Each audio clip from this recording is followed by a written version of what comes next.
প্রধানমন্ত্রীর সফরের দিনই তৃণমূলে যোগ দিলেন পশ্চিম বর্ধমানের বিজেপি নেতা। প্রধানমন্ত্রীর সফরের দিনই তৃণমূলে যোগ দিলেন পশ্চিম বর্ধমানের বিজেপি নেতা। প্রধানমন্ত্রী নরেন্দ্রনাথ মোদী বঙ্গ সফরের দিনই গেরুয়া শিবিরে বড় ভাঙন। বিজেপি ছেড়ে তৃণমূল কংগ্রেসে যোগ দিলেন বিজেপির আসানসোল সাংগঠনিক জেলার প্রভারী প্রধান রূপক পাঁজা। দুর্গাপুরে জেলা তৃণমূলের কার্যালয়ে তৃণমূল কংগ্রেসের জেলা সভাপতি নরেন্দ্রনাথ চক্রবর্তীর হাত ধরে তিনি তৃণমূলের পতাকা তুলে নেন। এই যোগদানকে ঘিরে জেলা জুড়ে রাজনৈতিক মহলে নতুন করে আলোচনা শুরু হয়েছে। তৃণমূলে যোগ দেওয়ার পর রূপক পাঁজা বিজেপির বিরুদ্ধে একাধিক অভিযোগ তোলেন। বিশেষ করে তিনি বিজেপি নেতা জিতেন্দ্র তেওয়ারির বিরুদ্ধে ক্ষোভ প্রকাশ করেন। তার দাবি, দীর্ঘদিন বিজেপির সঙ্গে যুক্ত থাকলেও সেখানে তিনি প্রত্যাশিত কাজের পরিবেশ পাননি। দলের ভিতরে নানা অসঙ্গতি ও অগণতান্ত্রিক আচরণ রয়েছে বলেও অভিযোগ করেন তিনি। পাশাপাশি কয়লা ও বালি চুরির সঙ্গে বিজেপির কিছু নেতার যোগ রয়েছে বলেও দাবি করেন রূপক পাঁজা।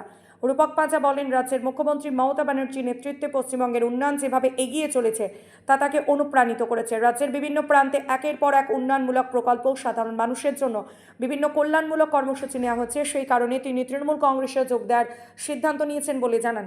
এদিকে তৃণমূল কংগ্রেসের জেলা সভাপতি নরেন্দ্রনাথ চক্রবর্তী রূপক পাঁজাকে দলে স্বাগত জানিয়ে বলেন, বিভিন্ন রাজনৈতিক দল থেকে অনেকেই তৃণমূল কংগ্রেসে যোগ দিচ্ছেন, কারণ তারা বুঝতে পারছেন যে মুখ্যমন্ত্রী মমতা বন্দ্যোপাধ্যায়ের নেতৃত্বে রাজ্যের প্রকৃত উন্নয়ন সম্ভব। রূপক পাঁজার মতো অভিজ্ঞ রাজনৈতিক কর্মী দলে যোগ দেওয়ায় সংগঠন আরও শক্তিশালী হবে বলেও তিনি দাবি করেন।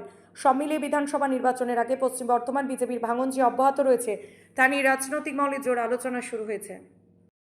ধন্যবাদ জানাবো আমাদের দুর্গাপুর ফরিদপুর ব্লকের সভাপতি ভাই সভাপতি ঘটককে।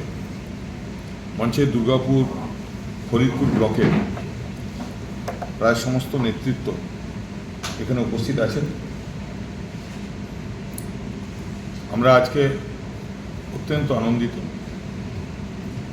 যে পশ্চিম বর্ধমান জেলার প্রভারী এবং প্রভারী প্রমুখ এবং প্রাক্তন কনভেনার তিনি আজকে তৃণমূল কংগ্রেসের পতাকা তুলে নিচ্ছেন।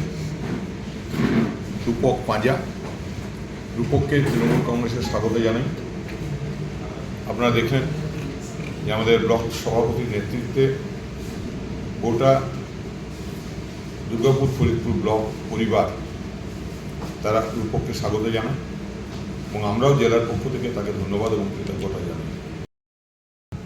আমরা দুর্গাপুরের জেলা অফিসে সর্বভারতীয় তৃণমূল কংগ্রেসের তরফ থেকে এখানে আমরা সবাই উপস্থিত হয়েছি। সেই উপস্থিতিতে আমাদের প্রধান জেলা সভাপতি মাননীয় নরেন্দ্রনাথ চক্রবর্তী মহাশয় আছেন, সাথে সাথে আমাদের জেলার যিনি নেতা মৃত্যুঞ্জয় দা থেকে শুরু করে সর্বোপরি আমাদের ব্লকের বিভিন্ন নেতৃত্ববর্গ থেকে শুরু করে এখানে উপস্থিত হয়েছেন। সেই উপস্থিতিকে সামনে রেখে পড়ে আমরা যেটা দেখেছি, এই রাজ্যে বিজেপি সরকার বিভিন্নভাবে বাংলাকে বারবার প্রত্যাঘাত করেছে। বাংলার বিভিন্ন টাকাকে, বাংলার বাড়ি থেকে, বাংলার জলের টাকা থেকে শুরু করে, বাংলার রাস্তার টাকা থেকে শুরু করে সর্বভাবে বাঙালিদের প্রতি একটা অপপ্রচার থেকে শুরু করে বাঙালিদের প্রতি একটা বিদ্রোহ তৈরি করে তুলেছে। সেই বিদ্রোহকে সামনে রেখে আজ বাঙালি মানুষ, এই বাংলার মানুষ বুঝতে পেরেছে, যারা দীর্ঘদিন ধরে যে বিজেপির দলকে যে বাঙালি মানুষরা শক্তঘাটি করার চেষ্টা করেছিল, সেই বাঙালিদের মানুষদের মধ্যে দিয়ে আজকে আমাদের দুর্গাপুর ফরিদপুর ব্লকের এমন এক নেতা, সেখানে রূপক পাঁজা, তিনি আজ আমাদের দলের মধ্যে যোগদান দেওয়া উনি অনুসূচনা করেছেন। আমার মনে হয়েছে এই মুহূর্তে বর্তমানে পশ্চিমবঙ্গে মমতা ব্যানার্জির হাত ধরে এবং অভিষেক ব্যানার্জির হাত ধরে পশ্চিমবঙ্গে আরও কিছু ডেভেলপ হবে। আমি এই ডেভেলপমেন্টে নিজেকে সঙ্গী করতে চাই, তাই আমার এই সিদ্ধান্ত।